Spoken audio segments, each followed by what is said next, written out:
from Las Vegas. It's theCUBE, covering Dell EMC World 2017. Brought to you by Dell EMC.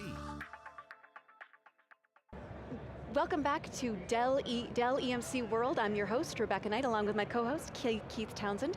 We are joined by Fernando Thompson. He is the CIO of University of the Americas, Puebla, Mexico. Thanks so much for joining us, Fernando. Thanks, Rebecca, to you. So I want you to just set the scene a little bit for our viewers and talk a little bit about some of the biggest technology problems you were facing on your campus. Well, Universidad de las Américas, Puebla is in the state of Puebla. We have around less than 10,000 students. We have 1,000 employees, and we are full dedicated to research and development, and also bachelor's degrees.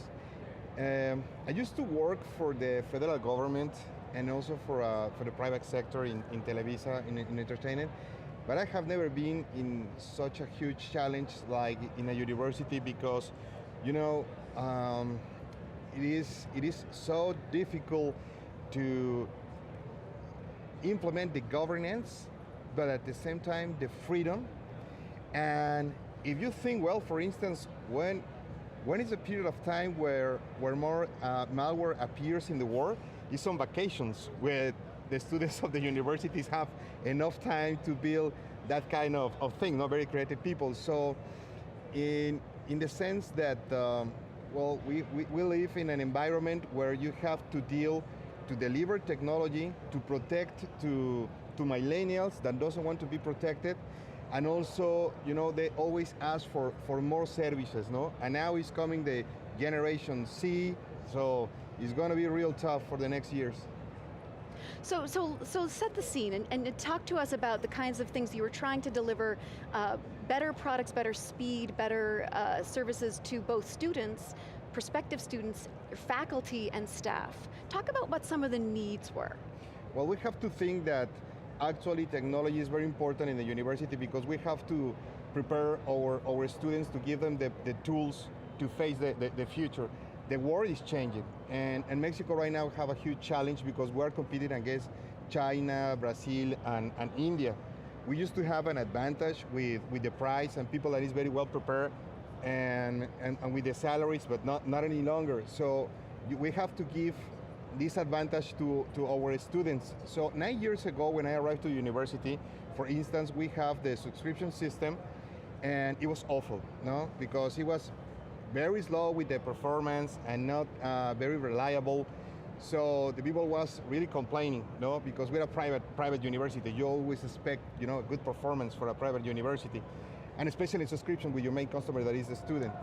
So we start to work to fix the main system, and it takes us years, no? So we pass through availability and reliability, but bad performance, now performance, but since we implement Extreme I/O and we change our data center with Dell products, this very year in the spring semester, we make a huge change because the subscription system now became, you know, one of the biggest transformation tools in the service for the students. What happened was that during the subscription, we announced a special day and a special hour, 8:30, and if you are okay with your administrative stuff and qualifications, you can get into the system and subscribe.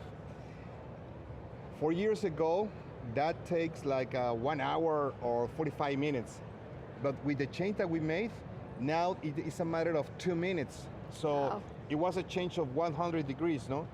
What happened was that, yes, we changed the application, but also, you know, with this flash technology, we use it because at the end, what we want to make was, you know, to impact to the student in order that they can receive the schedule, he can take faster decisions. They move very fast with the computers and with the devices, so they just need the application. So we build it, we test it, and it worked fantastic. And let me tell you something, no? How I measure, I don't have a business analytic tool or a business intelligence tool. What I have was, access to Facebook, Instagram, and Snapchat. And man, they give us such a compliment, like, hey, TI finally did something well for us, no? So, and it was thousands of comments, no? Memes was waiting, yeah. Memes was waiting, to attack us like, you shall not pass, and stuff like that, like past years, but not this year. So it was a successful story, and now we are thinking to implement all these changes that we made in another spaces of the university. So let's talk about that a little bit. So that's, I think, is a great example of digital transformation. I don't need to ask you if you believe in digital transformation. That was the digital transformation to your business.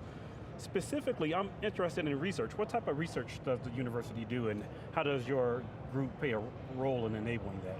Yeah, basically, for instance, we have 4 programs of PhD with specialization in technology and also in environment. One of the top challenges that we are facing in Latin America. So we have to supply the technology that our researchers need, and it has to be at the same level of the United States. We belong to the Southern Association of Colleges and Schools in the United States, so it's not United States soil, but we belong to that association.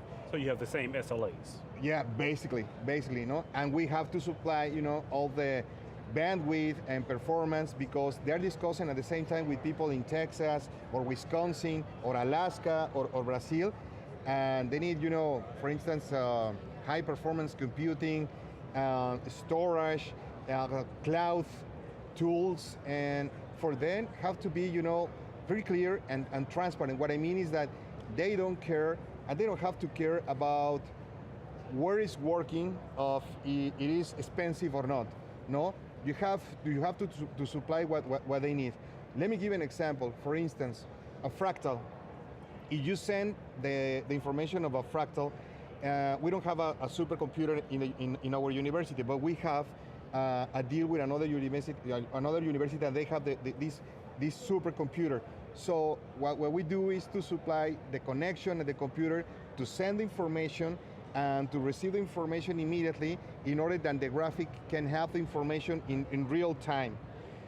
And people are taking decisions in different parts of the country with that information that we're sending. Sometimes could be, if we're facing a hurricane, or we're going to have a problem with water, or if we want to avoid,